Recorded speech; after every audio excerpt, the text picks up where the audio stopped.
మహాదేవుని కనికరాన్ని బట్టి ఆయన కృప చొప్పున మరొకసారి మనం ఆయన సన్నిధిలో చేరి ఈ విధంగా సహోదరులు ఏర్పాటు చేసిన ఈ కుటుంబ కూడిక ద్వారా మనము దేవుణ్ణి స్తుతించి కొనియాడి ఆయన మార్గాల విషయమై బోధించబడే ఒక విశేషమైన సమయాన్ని పరమదేవుడు మనకు అనుగ్రహించారు.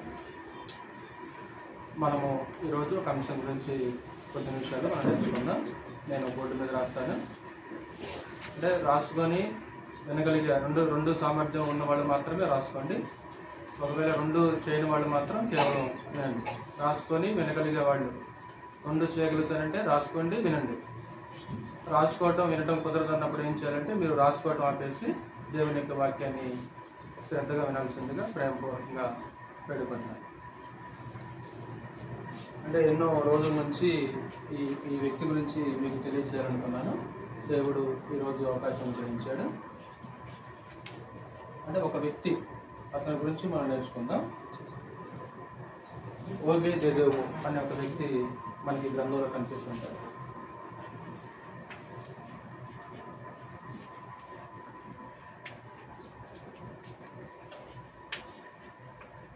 ఓబేదేదేవు ఇల్లు ఆశీర్వదించబడతారు.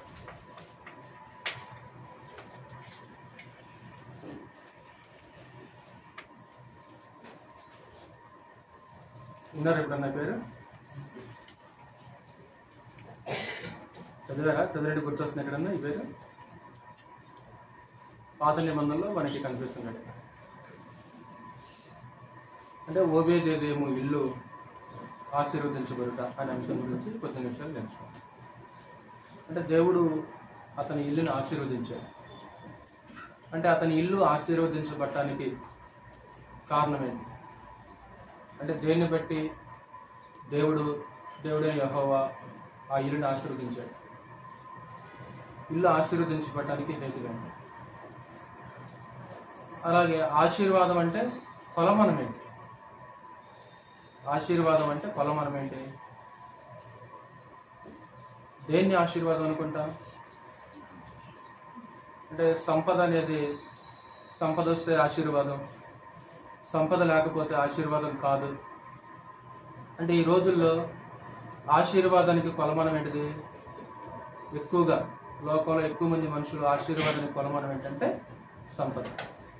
అంటే అది ఉంటే దేవుడు బాగా ఆశీర్వదించడాన్ని, అంటే భౌతికంగా సమృద్ధిగా ఉంటే దేవుడు వాళ్ళని ఏం చేశాడు?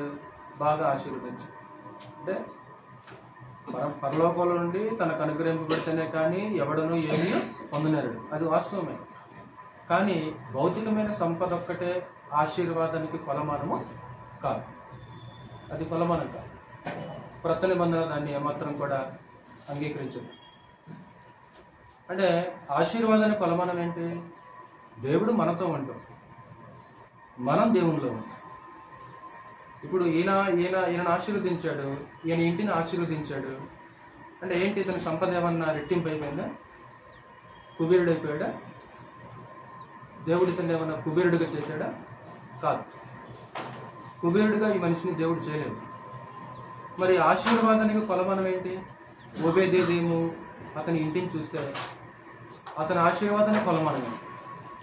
ఈరోజు మన కుటుంబాలు ఆశీర్వాదానికి కొలమానం ఏంటి అనేది మనము ఆలోచించవలసిన అవసరత ఉంటుంది. అంటే ఒక ఇల్లు ఆశీర్వదించబడాలంటే ఆ ఇంటిలో ఏముండాలి? ఒక ఇల్లు ఆశీర్వదించబడాలంటే, ఒక ఇంటిలో దేవుడు ఉండాలంటే ఆ ఇల్లు ఆశీర్వదించబడాలంటే ఆ ఇంట్లో ఏముండాలి అనేది చాలా ప్రాముఖ్యం.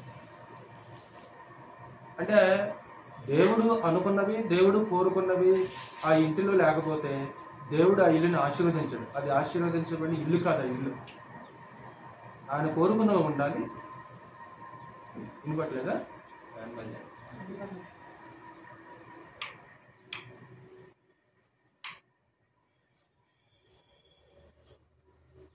కొంచెం మనకి ఇతని గురించి ఆలోచించేటప్పుడు కొంచెం బ్యాక్గ్రౌండ్ కొద్దిగా ఆలోచించేద్దాం. మీకు మోషే అరణ్య ప్రయాణ కాలంలో దేవుడు సీనాయి పర్వతం మీద మోషేకి ఒక ప్రత్యక్షపు గుడారం నిర్మాణం చేయమని దేవుడు సెలవిస్తాడు. ఆ ప్రత్యక్షపు గుడారంలో పరిశుద్ధ స్థలం ఒకటి ఉంటుంది, అతి పరిశుద్ధ స్థలం అనేది ఒకటి ఉంటుంది. పరిశుద్ధ స్థలంలో ఉండే ఉపకరణములు వేరు, అతి పరిశుద్ధ స్థలంలో ఉండే ఉపకరణాలు వేరు. అతి పరిశుద్ధ స్థలంలో ఉండే ప్రాముఖ్యమైన ఉపకరణం ఏంటిది? అతి పరిశుద్ధ స్థలంలో ఉండే ప్రాముఖ్యమైన ఉపకరణం ఏంటి? మందసం. అంటే అతి పరిశుద్ధ స్థలంలో మందసం ఉంటుంది. అంటే ఆ మందసం మీద కెరూబులు ఉంటాయి. అంటే 2 రెక్కలతో కప్పుకున్న 2 కెరూబులు అంటే దేవదూతలు ఉంటారు. ఆ మందసం మీద కరుణాపీఠం ఉంటుంది అన్నమాట. సంవత్సరానికి ఒకసారి ప్రధాన యాజకుడు ఏం చేయాలి? ఆ అతి పరిశుద్ధ స్థలంలోనికి వెళ్ళాలి. ప్రతిరోజు ఏమో పరిశుద్ధ స్థలంలో సేవ చేస్తాడు, సంవత్సరానికి ఒకసారి ఏమో అతి పరిశుద్ధ స్థలంలోనికి ప్రధాన యాజకుడు వెళ్తాడు. అలా కాలక్రమంలో కొనసాగుతున్నప్పుడు ఏలీ న్యాయాధిపతి కాలంలో, న్యాయాధిపతి అని ఏలీ కాలంలో, అంటే మనకి సమూయేలు రాసిన మొదటి గ్రంథంలో ఆయన కనిపిస్తుంటాడు.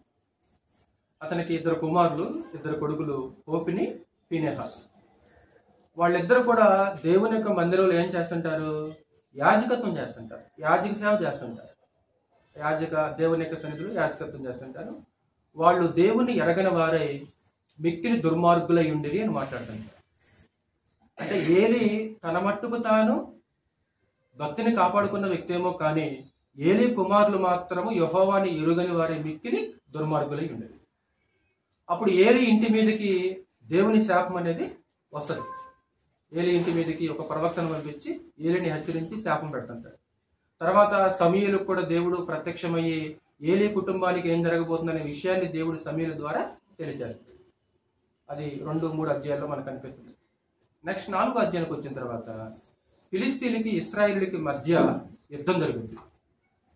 ఫిలిస్తీన్లకి ఇశ్రాయేలుకి మధ్య యుద్ధం జరిగినప్పుడు ఆ యుద్ధంలో సుమారు ప్రారంభంలో 4,000 మంది యుద్ధంలో చనిపోతారు. 4,000 మంది యుద్ధంలో చనిపోయిన తర్వాత ఈ హోఫ్ని, ఫీనెహాసులు, మిగతా ఇశ్రాయేలు ఒక ఆలోచన చేస్తారు. ఏంటి ఆలోచన అంటే, మందసం ఏం చేద్దామంటే ఆ గుడారంలో ఉంచకుండా యుద్ధ భూమిలోనికి మందసాన్ని ఏం చేద్దాము? తీసుకుని వద్దాం. అంటే ఒకవేళ మందసం కనుక మన మధ్య ఉంటే ఫిలిస్తీన్ల మీద మనం ఏం చేయగలము? యుద్ధాన్ని జయించగలం. దేవుడు మనకు తోడుగా ఉండడానికి ఏం చేస్తారంటే ఆ యుద్ధ భూమిలో నుంచి కొంతమంది మనుషుల్ని ఆ సమాజంలోకి పంపించి ఆ మందసాన్ని తీసుకొచ్చేసి యుద్ధ భూమిలో పెట్టేస్తారు. అంటే మందసము యుద్ధ భూమిలోకి వచ్చినా సరే వాళ్ళు యుద్ధంలో ఏమైపోతారు? యుద్ధంలో ఓడిపోతారు. 30,000 మంది చనిపోతారు. మందసం రాకముందేమో 4,000 మంది యుద్ధంలో కూలుతారు. మందసం వచ్చిన తర్వాత కూడా ఎంతమంది చనిపోతారో తెలుసా? 30,000 మంది ఇశ్రాయేలు యొక్క కాల్బలం అనేది కూలిపోతుంది. అంటే మందసం రానప్పుడేమో 4,000 మంది, మందసం వచ్చిన తర్వాత ఏమో. ఎందుకని?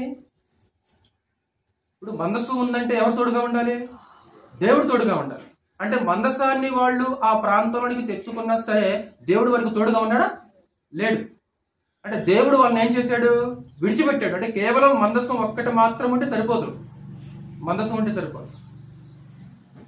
ఈరోజు ఒక హెచ్చరిక ఏంటంటే దాన్ని చూసి ఈరోజు లోపల అనేక మంది వాళ్ళు హోఫ్ని, ఫీనెహాసులు మందసాన్ని యుద్ధ భూములకు తెచ్చుకున్నట్లు ఈరోజు అనేక మంది ఈ బైబిల్ని ఒక వస్తువుగా చూస్తారు. అప్పుడు ఏం చేస్తారో తెలుసా? ఈరోజు అనేక మంది క్రైస్తవులుగా పిలువబడే ఇళ్లల్లో తల కింద దిండేది బైబిల్. అంటే బైబిల్ ఒక దిండు అయిపోయింది అన్నమాట. ఎందుకంటే బైబిల్ని తల కింద పెట్టుకుంటే దయ్యాలు రావు. బైబిల్ తల కింద పెట్టుకుంటే చెడ్డ కళ్ళు అనేవి, భయంకరమైన కళ్ళు అనేవి రావు. బైబిల్ తల కింద పెట్టుకుంటే గాలి అనేది మన దగ్గరికి రావు. అంటే లేకుంటే ఒకవేళ సెల్ఫ్లో బైబిల్ ఉంటుంది. ఒక ఇంట్లో, ప్రతి ఇంట్లో క్రైస్తవులుగా పిలువబడే వాళ్ళ ఇంట్లో బైబిల్ ఉంటుంది. ఇప్పుడు తల కింద బైబిల్ పెట్టుకున్నంత మాత్రాన ఒరిగేదేమి ఏమి లేదు. ఒకవేళ ఇంట్లో బైబిల్ ఉన్నంత మాత్రాన ఒరిగేది ఏమీ లేదు. ఇప్పుడు సెల్ఫ్లో ఉన్నంత మాత్రాన, తల కింద ఉన్నంత మాత్రాన దేవుడు ఏమైనా తోడుగా ఉంటాడా? కాదు. అంటే బైబిల్ ఉండవలసింది సెల్ఫ్లో కాదు, తల కింద కాదు. బైబిల్లో ఉన్న వాక్యం ఎక్కడ ఉండాలి? హృదయంలో ఉండాలి. ఇప్పుడు హృదయంలో దేవుని వాక్యానికి చోటు లేకుండా, హృదయంలో దేవుని యొక్క వాక్యం లేకుండా ఆ బైబిల్ని మన వెంట 24 గంటలు మన వెంట బైబిల్ని ఉంచుకున్నా సరే ఎలాంటి ప్రతిఫలం అనేది రాదు. అంటే ఆ బైబిల్ ఎక్కడ ఉండాలంటే నీ హృదయంలో ఉండాలి, నీ మనసులో ఉండాలి. అది ఆ వాక్యం ఎప్పుడు కూడా నీకు జ్ఞాపకం రావాలి.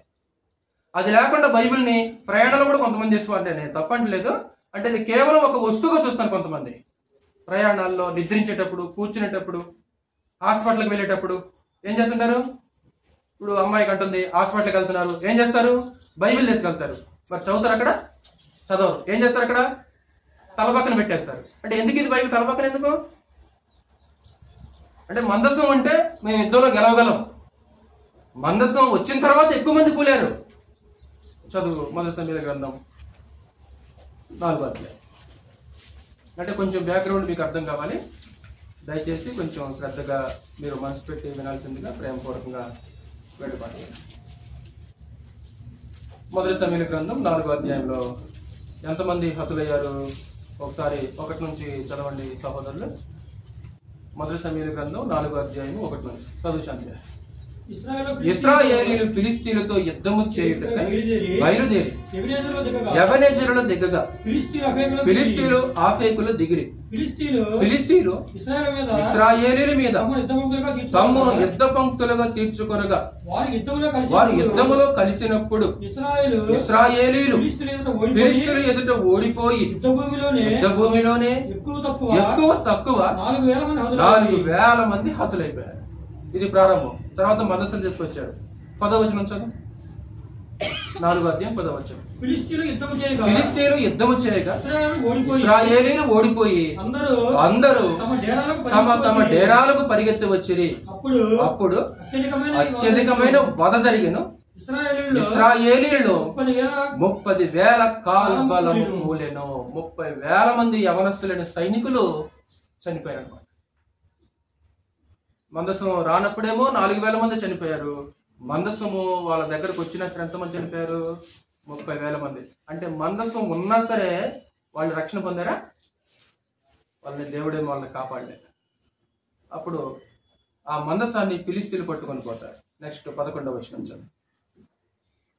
అక్కడ మరియు దేవుని మందసము పట్టబడింది. చాలు. అంటే మొట్టమొదటిగా మందసం పట్టబడింది. అధ్యాయానికి మందసము పట్టబడు 4వ అధ్యాయము 1 నుంచి 11 వచనాల్లో మనకు అనిపిస్తుంది. అంటే ఫిలిష్తీయులు ఏం చేశారు? ఇశ్రాయేలీయులను ఓడించి 34,000 మందిని చంపి మందసాన్ని పట్టుకున్నారు. వాళ్ళు మందసాన్ని పట్టుకొని పోయి, మందసాన్ని ఎక్కడ ఉంచారు సహోదరుల వాళ్ళు? చెప్పాలి. ఫిలిష్తీయులు మందసాన్ని పట్టుకొని పోయి వాళ్ళు ఆ మందసాన్ని ఎక్కడ ఉంచారు? ఆ మందసాన్ని వాళ్ళు ఎక్కడ పెట్టారు? వాళ్ళు ఆ మందసాన్ని ఎక్కడ పెట్టారంటే తమ దేవతే తమకు జయాన్ని ఇచ్చిందని వాళ్ళు ఆ మందసాన్ని తీసుకెళ్లి వాళ్ళు పూజించి కొలిచే దేవత అయిన దాగోను గుడిలో ఏం చేశారు? ఆ మందసాన్ని పెట్టేశారు. మందసాన్ని పెట్టి వీళ్ళకి వెళ్ళిపోయారు. ఉదయం లేవగానే తిరిగి గుళ్ళి లోపలికి వచ్చేస్తే ఆ దాగోని యొక్క విగ్రహం ఏమైపోయింది? మందసం ఎదుట బోర్లకు పడిపోయింది. తర్వాత ఆ విగ్రహాన్ని లేపి నిలబెట్టి మరలా వెళ్ళిపోయారు. 2వ రోజు వచ్చేసరికి ఆ మరలా మందసం ముందు ఆ విగ్రహం ఎలాగుంది? కాళ్ళు చేతులు తెగగొట్టి ఆ మొండెము దేని దానికి పడిపోయింది అనమాట. అప్పుడు వెంటనే పరమదేవుడు ఏం చేశారంటే వారిని గడ్డల రోగాలతో ఏం చేశాడు? మొత్తేశాడు. అంటే రహస్య స్థలములలో బహు భయంకరమైన గడ్డల రోగాలతో మొత్తేశారు. అప్పుడు వాళ్ళు భయపడి వాళ్ళు ఏం చేశారంటే ఆ మందసాన్ని వాళ్ళ దేశంలోనే మరొక ప్రాంతానికి తీసుకెళ్లారు. అక్కడికి తీసుకెళ్లిన తర్వాత కూడా మరలా ఏం జరిగిందంటే అక్కడున్న వారిని దేవుడు ఏం చేశాడు? మరలా గడ్డల రోగంతో మొత్తేశాడు. మరలా వాళ్ళు భయపడి మరొక ప్రాంతానికి తీసుకెళ్లాడు అనమాట. అంటే అలాగా సుమారు ఒక 4 ప్రాంతాలని వాళ్ళ దేశంలోనే ఆ మందసాన్ని తిప్పేశారు. అంటే ఆ మందసం ఫిలిష్తీయుల మధ్య ఉండటం వలన దేవుడు వాళ్ళని ఏం చేస్తున్నాడు? గడ్డల రోగాలతో మొత్తి నాశనం చేస్తున్నాడు. అప్పుడు చివరికి ఆ ఫిలిష్తీయుల సర్దార్లు ఏం చేశారంటే భయపడిపోయారు. ఇంతకీ ఎందుకు ఇలా జరుగుతుందంటే ఇదిగో ఈ మందసం మన దగ్గర ఉండటం వలన. కాబట్టి మనం ఏం చేద్దాము? తిరిగి మరలా ఈ మందసాన్ని ఏం చేద్దాము? తిరిగి ఇశ్రాయేలు యొక్క దేశానికి ఈ మందసాన్ని తిరిగి పంపిద్దామని ప్లాన్ చేశారు. అప్పుడు ఒక పాడి ఆవులను తీసుకొచ్చేసి ఒక బండిని తీసుకొచ్చేసి ఆ బండి మీద మందసం పెట్టి ఏం చేశారంటే ఆ బండిని ఇశ్రాయేలు యొక్క దేశం వైపు ఏం చేశారు?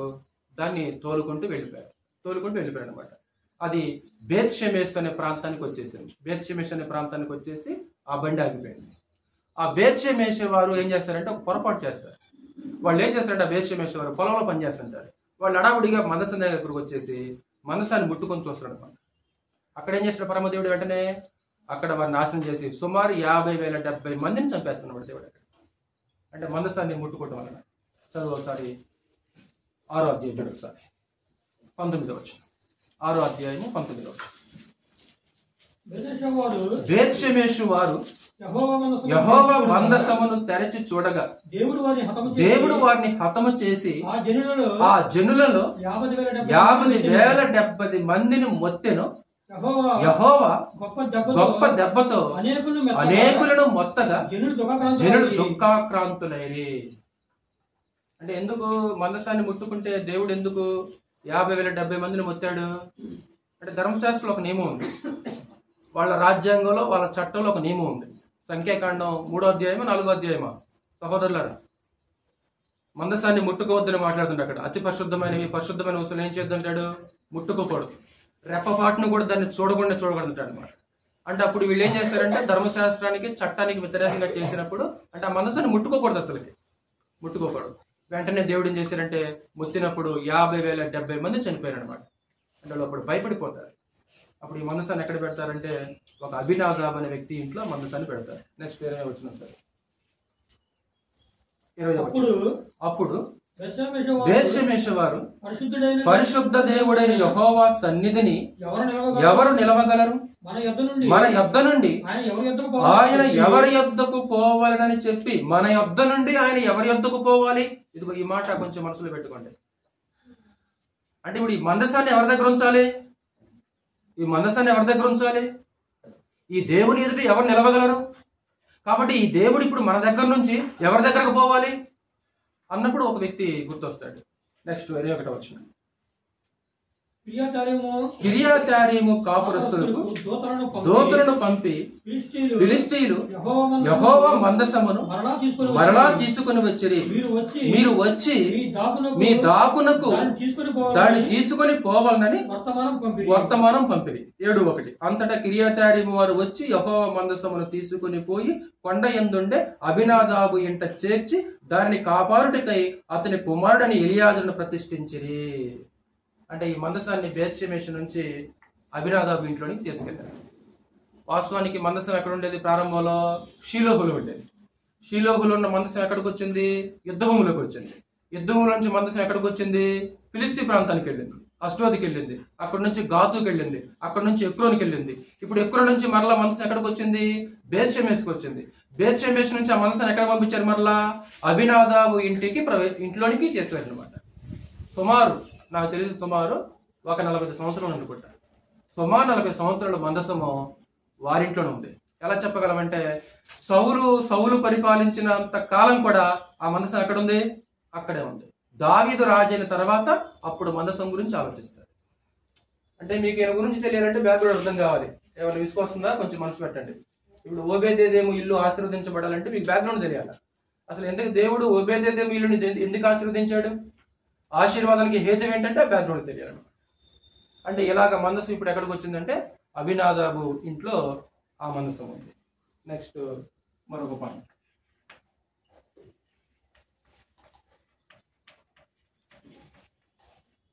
మందసంలో ఏమేమి ఉంటాయి అంటే అది చాలా పరిశుద్ధమైనది. మందసం అతి పరిశుద్ధమైనది. మందసంలో ఉండే వస్తువుల పేర్లు చెప్పండి సహోదరులరా. మందసంలో ఏముంటాయి? నిబంధన పలకలు. ఓకే, ఇంకా 3 వస్తువులు ఉంటాయి. అంటే ఆ మందసంలో 3 వస్తువులు ఉంటాయి. అందులో ఒకటి నిబంధన పలకలు. అంటే దేవుని బ్రేలుతో రాయబడిన సీనాయి పర్వతం మీద పదాజ్ఞలు ఉంటాయి కదా. సీనాయి పర్వతం మీద మోషేకి పరమదేవుడు ఏం చేస్తాడు? తన బ్రేలుతో రాసిన పదాజ్ఞల యొక్క పలకలు ఏం చేస్తాడంటే మోషేకి ఇస్తాడు. అప్పుడు దేవుడు మోషేతో ఏమంటే ఇదిగో ఈ పలకలు నువ్వేం చేయాలి? అదిగా మందసంలో పెట్టి అంటాడు. మందసంలో పెట్టమంటాడు. ఇంకేమంటాడు? మన్నా గల బంగారు పాత్రలు.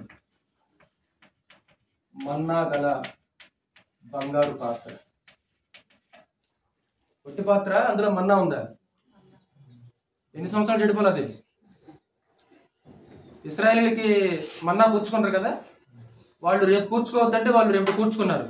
తెల్లరెక్కల మన్నా ఏమైపోద్ది? చెడిపోయి కంపు కొట్టుద్ది. అంటే ఇశ్రాయేలు దగ్గర ఉన్న మన్నా ఏమో తెల్లారే చెడిపోయింది. కానీ ఇందులో ఈ బంగారు పాత్రలో ఉన్న మన్నా ఎన్ని సంవత్సరాలు ఉన్నది?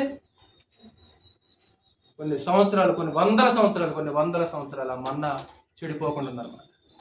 జ్ఞాపకార్థ సూచన అది. ఇదిగో మీ పితరులు చూసినట్లు యెహోవా మిమ్మల్ని అరణ్యంలో ఎలా పోషించాడు, అది నెక్స్ట్ మీ తరం వారు చూసినట్లు మోషే నువ్వేం చేయాలంటే, ఇది ఒక వేమూరితో ఏం చేయాలంటే ఆ మన్నాను ఒక బంగారు పాత్రలో తీసుకొని అక్కడ ఉంచంటే, అంటే మన్నా గల బంగారు పాత్ర. రెండు, ఇంకోటి అహరోను చిగిరించిన చేతికర్ర. అహరోను చిగిరించిన చేతికర్ర అంటే యాజకత్వం మీద తిరుగుబడి జరిగింది కదా. సంఖ్యాకాండం 16వ అధ్యాయంలో ఏం జరిగింది? మేము కూడా పరిశుద్ధులమే, నువ్వేం పరిశుద్ధుడివి కాదు, నువ్వు ఒక్కడమైన యాజకత్వం చేసేది, మేము యాజకత్వం చేయలేమా అని దేవుడు నియమించిన యాజకత్వం మీద ఏం జరిగింది? తిరుగుబడి జరిగింది. అంటే యాజకత్వం యొక్క నిరూపణ జరిగిన తర్వాత 17వ అధ్యాయంలో, లేవికాండం సంఖ్యాకాండం 17వ అధ్యాయంలో యాజకత్వం యొక్క నిరూపణ జరిగింది. యాజకత్వం గుర్తింపు పొందింది. అంటే నా సన్నిధిలో ఎవరు యాజకత్వం చేయాలి అనేది పరమదేవుడు అక్కడ ఏం చేశాడు? నిరూపించేశాడు అనమాట. అంటే దానికి జ్ఞాపకార్థంగా ఏం చేశారంటే అహరోను చిగురించిన చేతికర్రలు. మనకి ఎక్కడ కనిపిస్తుంది? ఫిబ్రవరి పత్రిక 9వ అధ్యాయం చూడండి ఒకసారి. ఫిబ్రవరి పత్రిక 9వ అధ్యాయం 1 నుంచి చదువు ఒకసారి. ఫిబ్రవరి రాసిన పత్రిక 9వ అధ్యాయము 1 నుంచి. మొదటి నిబంధనకైతే సేవా నియమములను ఈ లోక సంబంధమైన పరిశుద్ధ స్థలమును ఉండెను. ఎలాగనగా మొదట ఒక గుడారం ఏర్పరచబడెను, అందులో దీపస్తంభమును బల్లయు దాని మీద ఉంచబడిన రొట్టెలను ఉండెను. అది పరిశుద్ధ స్థలములో ఉండే వస్తువుల గురించి చెప్పాడు. ఆ నెక్స్ట్ 3వ వచనం. రెండవ తెరకు ఆవల అతి పరిశుద్ధ స్థలమును గుడారం ఉండెను, అందులో సువర్ణ దోపార్తియు అంతటను బంగారు రేకులతో తాపబడిన నిబంధన మందసమును ఉండెను. ఆ మందసములో వన్నాగల బంగారు పాత్రయు చిగురించిన అహరోను చేతి కర్రయు నిబంధన పలకలను ఉండెను. వన్నాగల బంగారు పాత్రయు చిగురించిన అహరోను యొక్క చేతి కర్రయు నిబంధన పలక. అంటే ఈ వస్తువులు ఆ మందసం లోపల అనేవి ఉంటాయి. అంటే మందసంలో ఏముంటాయి అనేది తెలియదు.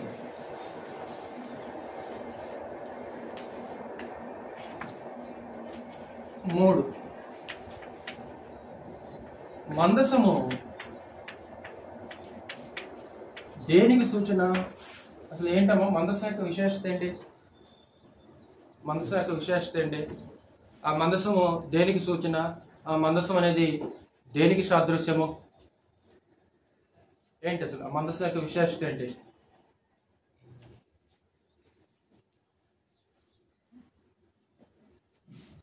ఒకటి, దేవుడు నివసించే స్థలం. దేవుడు నివసించే స్థలం. దినవృత్తాంతాలు మొదటి గ్రంథం. దినవృత్తాంతాలు మొదటి గ్రంథం.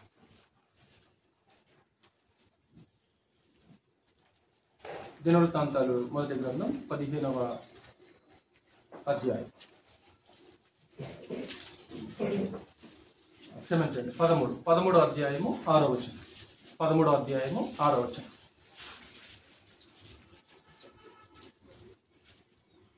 చదువు. కెరూబుల మధ్య నివాసము చేయు కెరూబుల మధ్య నివాసము చేయు దేవుడైన యెహోవా నామము.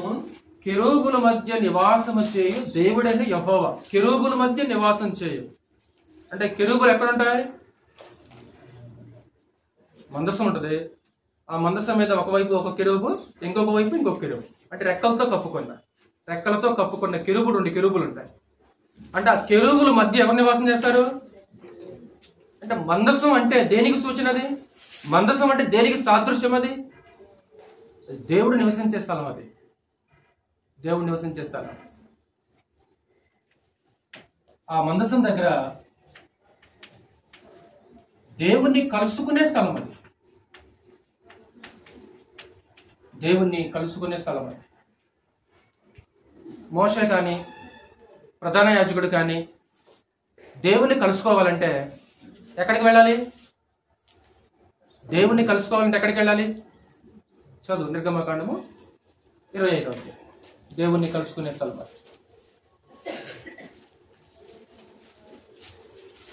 20 నుంచి చదువు. 25వ అధ్యాయము 20 నుంచి 22 వచ్చిన. ఆ కెరూబులు, నేను చదువుతాను. ఆ కెరూబులు పైకి విప్పిన రెక్కలు గలవై కరుణాపీఠమును తమ రెక్కలతో కప్పుచుండగా వాటి ముఖములు ఒండొంటికి ఎదురుగా నుండవలెను. ఆ కెరూబుల ముఖములు కరుణాపీఠము తట్టు నుండవలెను. నీవు ఆ కరుణాపీఠమును ఎత్తి ఆ మందసము మీద నుంచవలెను. నేను నీకిచ్చు శాసనములను ఆ మందసములో నుంచవలెను. ఇందాక ఇబ్రీ పత్రిక మనం చదువుకున్నాం కదా, నిబంధన పలకలని. అది ఇక్కడ మాట మనకు కనిపిస్తుంది. నేను నీకిచ్చే శాసనములను ఆ మందసములో ఉంచవలెను. అక్కడ నేను నిన్ను కలుసుకొని కరుణాపీఠం మీద నుండి శాసనములు గల మందసము మీద నుండి 2 కెరూబుల మధ్య నుండి నేను ఇశ్రాయేలు నిమిత్తము మీకు ఆజ్ఞాపించు సమస్తము నీకు తెలియచెప్పేదను. అక్కడ నేను నిన్ను కలుసుకొని, ఎక్కడ? సత్యనారాయణ మోషేతో మాట్లాడుతున్నాడు. మోషే, అక్కడ నేను కలుసుకుంటా, నేను ఎక్కడ కలుసుకుంటాను? అక్కడ కలుసుకుంటాను. అంటే దేవుడు మనుషుల్ని కలుసుకునే స్థలం అది. లేదా ఒక ప్రధాన యాజకుడు దేవుణ్ణి కలుసుకునే స్థలం ఎక్కడ? ఇది మందసం మీద కరుణాపీఠము. ఆ కరుణాపీఠాన్ని కమ్ముకుంటూ 2 కెరూబులు. అక్కడ నేను కలుసుకొని ఏం చేస్తానంటే, ఇదిగో ఇశ్రాయేలు ఏం చేయాలనే విషయాలు నేను మీకు తెలియజేస్తాను. దేవుణ్ణి కలుసుకునే స్థలం అది. అంటే మందసం అంటే ఏంటి అసలుకి సూచన? లేవియకాండము 16వ అధ్యాయం చూడొకసారి. అక్కడ కలుసుకుంటాను మరొకసారి ఆహారంతో మాట్లాడటం కూడా మనం చూడవచ్చు. పక్కనే నిర్గమకాండం పక్కనే లేవియకాండము 16వ అధ్యాయము 1-2 వచనాలు చదువు ఒకసారి. లేవియకాండము 16వ అధ్యాయము 1-2. అహరోను 2 కుమారులు యెహోవా సన్నిధికి సమీపించి చనిపోయిన తర్వాత యెహోవా మోషేతో మాట్లాడి ఇట్లనెను, నేను కరుణాపీఠము మీద మేఘములో కనబడుదును. చాలు. కరుణాపీఠం ఎక్కడ ఉంటుంది? మందసం మీద ఉంటుంది. కరుణాపీఠం ఎక్కడ ఉంటుంది అంటే మందసం మీద ఉంటుంది. అంటే మోషే, నేను ఎక్కడ కనబడతాను నీకు? కరుణాపీఠం మీద కనబడతాను. నేను ఎక్కడ నిన్ను కలుసుకుంటాను? ఇదిగో ఆ కెరూబుల మధ్య నిన్ను కలుసుకుంటాను. అంటే దేవుడు నివసించే స్థలానికి సాదృశ్యం అది. దేవుణ్ణి కలుసుకునే స్థలం అది. దేవుణ్ణి కలుసుకునే స్థలం అది. మరొక మంచి మాట, మందసము దేవుని బలమునకు సూచన అన్నమాట. దేవుని బలమునకు సూచన. అందుకే కదా యుద్ధంలో మా బలం చాలట్లేదు కాబట్టి ఎవరి బలాన్ని ఆధారం చేసుకుందాము? దేవుని బలాన్ని ఆధారం చేసుకుందాం. అప్పుడు మనం ఏం చేద్దాం? ఆ మందసాన్ని తీసుకొని వచ్చేసి ఇదిగో యుద్ధ భూమిలో పెడదాం. అయినా సరే దేవుడు వాళ్ళకి సహాయం చేయలేదు. అంటే దైవ బలానికి దైవ శక్తికి అది సూచన అనమాట. అందుకే ఒక మాట అన్నాడు ఇశ్రాయేలుతో మాట్లాడుతూ, తరచుగా మన నిర్గమకాండం 2వ అధ్యాయంలో ఒక మాట చదువుదాం. మీకు ముందర నడుచువాడు మీ దేవుడైన యెహోవాయే. అంటే వాళ్ళ ప్రయాణ కాలంలో యాజకులు ఏం చేస్తుండేవాళ్ళు? మందసాన్ని ముందు మోసుకుంటూ వెళ్తుంటే ప్రజలందరూ కూడా ఏం చేస్తుంటారు? వెనక ప్రయాణం చేస్తూ ఉంటారు అనమాట. అంటే మందసం ముందు వెళ్తుందంటే వాళ్ళ ముందు ఎవరు నడుస్తున్నారు? దేవుడు నడుచుకుంటూ వెళ్ళిపోతున్నారు అనమాట. అంటే మీకు ముందర నడుచువాడు మీ దేవుడైన యెహోవాయే. అంటే మందసాన్ని ముందు మోసుకుంటూ వెళ్ళిపోతుంటే వెనక సైన్యం అంతా కూడా, వెనక ఇశ్రాయేల్ యొక్క సమాజం అంతా కూడా వెనక నడుచుకుంటూ వచ్చేస్తుంది అనమాట. అంటే దైవ బలానికి సూచన అది. దినవృత్తాంతాలు 2వ గ్రంథం చూడండి ఒకసారి. దినవృత్తాంతాలు 2వ గ్రంథము 6వ అధ్యాయం. దినవృత్తాంతాలు 2వ గ్రంథము 6వ అధ్యాయం. అంటే దేవాలయము నిర్మాణం చేసిన తర్వాత, మందసాన్ని లోపలికి తీసుకొని వచ్చిన తర్వాత సొలొమోను ఆకాశం వైపు కళ్ళెత్తి దేవునికి ప్రార్థన చేసిన సందర్భం ఇది. 6వ అధ్యాయము 41వ వచనం. 2వ దినవృత్తాంతాలు 6వ అధ్యాయము 41వ వచనం. చదువు. తీయలేదా? 2వ దినవృత్తాంతాల గ్రంథము 6వ అధ్యాయము 41వ వచనం. చదువు. నా దేవా యెహోవా బలమునకు ఆధారమగు నీ మందసమును దృష్టించి, బలమునకు ఆధారమైనది అంటే దైవ బలానికి అది ఉంటే దేవుని యొక్క బలము వారికి తోడుగా ఉంటది. ఇప్పుడు యెహోషువ కాలంలో అనేక మంది శత్రు రాజులతో యుద్ధం చేసి జయించేశారు. ఇప్పుడు వాస్తవానికి యుద్ధం చేసింది వాళ్ళ డౌట్పోలే గారు దేవుడా? ఎవరు యుద్ధం చేశారు? అది యుద్ధము చేయవాడు యెహోవా అని మాట్లాడుతుంటాడు. ఆ పదము యెహోషువ గ్రంథంలో ద్వితీయ దేశకాండ ఎన్నోసార్లు మనకు కనిపిస్తుంది. ఇప్పుడు భౌతికంగా ఎవరు కనిపిస్తున్నారు? యెహోషువ సైనికులు కనిపిస్తున్నారు. కానీ యుద్ధం చేసే వ్యక్తి ఎవరు? దేవుడు యుద్ధం చేస్తున్నాడు. ఇప్పుడు ఎరుకో పట్టణాన్ని కూల్చేటప్పుడు కూడా మందసాన్ని మోసుకుంటూ వెళ్ళిపోతారు కదా యాజకులు. మందసాన్ని మోసుకుంటూ వెళ్ళిపోతుంటారు. అంటే దైవ బలానికి, దైవ శక్తికి ఆ మందసం అనేది ఒక సూచన. 132 కీర్తన కూడా చూడండి ఒకసారి. 132 కీర్తన 8వ వచనం. 132 కీర్తన 8వ వచనం. యెహోవా లెమ్ము, నీ బలసూచకమైన మందసముతో కూడా రమ్ము. నీ బలసూచకమైన మందసముతో కూడా రమ్ము. అంటే మందసం అంటే దేవుని యొక్క బలానికి సూచన. అంటే ఒక మాటలో చెప్పాలంటే మందసం వచ్చిందంటే దేవుడు వచ్చినట్లే. మందసం వచ్చిందంటే దేవుడు వచ్చినట్లే. అందుకే ఆ ఇశ్రాయేలీలు మందసాన్ని తీసుకొని ఆ ఫిలిస్తీన్లతో యుద్ధంలో తీసుకొచ్చినప్పుడు ఫిలిస్తీన్లు భయపడిపోతారు. ఫిలిస్తీన్లు భయపడి ఒక మాట అంటారు. ఒకసారి చదువు. ఒకసారి మరలా 1 సమూయేలు గ్రంథం 4వ అధ్యాయం చూడు ఒకసారి. 1 సమూయేలు గ్రంథము 4వ అధ్యాయం. మందసం తీసుకుని వచ్చారు కదా. 4వ అధ్యాయము 6వ వచనం చూడు ఒకసారి. 4వ అధ్యాయము 6వ వచనం. ఫిలిస్తీయులు ఆ కేకలు విని హెబ్రీల దండులు ఈ గొప్ప కేకల ధ్వని ఏమని అడిగి యెహోవా నిబంధన మందసము దండులోనికి వచ్చినని తెలుసుకొని జడిసి దేవుడు దండులోనికి వచ్చెనని అనుకొని అయ్యో మనకు శ్రమ ఇంతకు మునుపు వారిలాగా సంభ్రమింపలేదు. అయ్యయ్యో మహాశూరుడగు ఈ దేవుని చేతిలో నుండి మనల్ని ఎవరు విడిపింపగలరు? 7వ వచనం మొదటి మాట. జడిసి దేవుడు దండులోనికి వచ్చినని అనుకొని. అంటే మందసం వచ్చిందంటే ఎవరు వచ్చినట్లమ్మా? అంటే అది దేవుని యొక్క ప్రసన్నతకి, దేవుని యొక్క నివాసానికి, దేవుని యొక్క శక్తికి, దేవుని యొక్క బలానికి సూచన ఏంటిది? మందసం అన్నమాట. కాబట్టి మందసం వచ్చిందంటే టోటల్గా ఆ సైన్యములకు అధిపతి యెహోవా, ఆ పరమదేవుడు వచ్చినట్లే. అంటే మందసం దేనికి సూచన అనేది తెలియాలి. ఇది తెలిస్తే ఇతని ఇల్లు ఎందుకు ఆశీర్వదించబడింది అనే సంగతి అర్థమైంది. ఎందుకు ఓబేదెదోము ఇల్లు ఎందుకు ఆశీర్వదించబడింది, ఎందుకు ఆశీర్వదించబడింది తెలియాలంటే ఇది కొంచెం అర్థం కాదు. మరొక పాయింట్ చెప్పి మనము ఏం దగ్గరికి వెళ్తాం. 4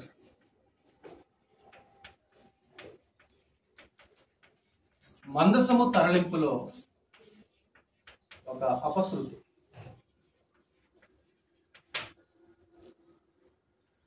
మందసము ఎవరింట్లో ఉంచారని చదువుకున్నాం ఇందాక. ఫిలిస్తీయులు మందసాన్ని ఎక్కడ పంపించారు? బేత్షెమెష్కి. బేత్షెమెష్ వారు మందసాన్ని తెరిచి చూసినప్పుడు దేవుడు ఏం చేశాడు? 50,000-70 మందిని చంపాడు. అప్పుడు ఆ మందసాన్ని ఎక్కడ పంపించారు? అబినాదాబు ఇంట్లోనికి మందసాన్ని పంపించారు. ఎంతకాలం ఉంది? నాకు తెలిసి సౌలు పరిపాలన చేసినంత కాలం కూడా ఆ మందసం ఉంది. అప్పుడు దావీదు రాజు అయిన తర్వాత ఆ మందసాన్ని తిరిగి తీసుకొని రావాలంటే ఒక ఆలోచన చేస్తుంటాడు. అక్కడ దావీదు ఒక పొరపాటు చేశాడు. దావీదు అంటే తను తీసుకునే నిర్ణయం ఎలా తీసుకుందంటే, ప్రారంభంలో అంటే మొదట లేవీల్ని కన్సల్ట్ అవ్వకుండా, యాజకుల్ని కన్సల్ట్ అవ్వకుండా, ధర్మశాస్త్రాన్ని సంప్రదించకుండా ఆ సమాజంలో ఉండే పెద్దలతోటి, అధికారులతోటి, సమాజంతో ఆలోచన చేస్తాడు. అంటే ఎందుకు మందసం తరలింపులో అపశృతి జరిగింది? ఎందుకు జరిగిందంటే దావీదు తన సొంత ఆలోచన ప్రకారంగా వెళ్ళాడు.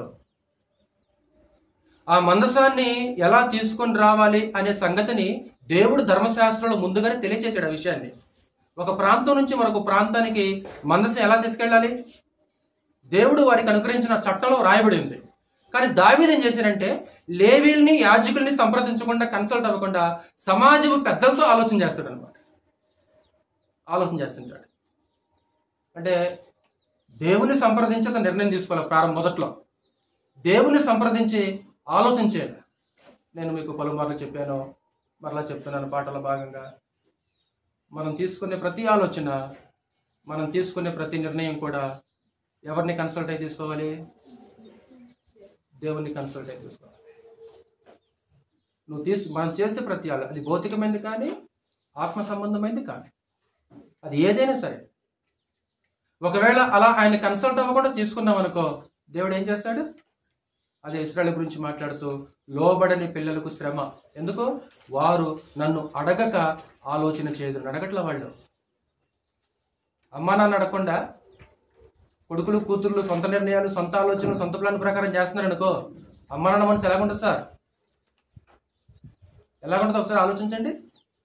ఎదిగిన కొడుకు, ఎదిగిన కూతురు, లేకుంటే ఇంట్లో ఉండే కొడుకు కోడలు తల్లిదండ్రులకు చెప్పకుండా వాళ్ళ ప్రకారంగా, వాళ్ళ సొంత ఇష్ట ప్రకారంగా నిర్ణయాలు తీసుకుంటారు అనుకో, ఎలా ఫీల్ అవుతారు అమ్మా నాన్నలు?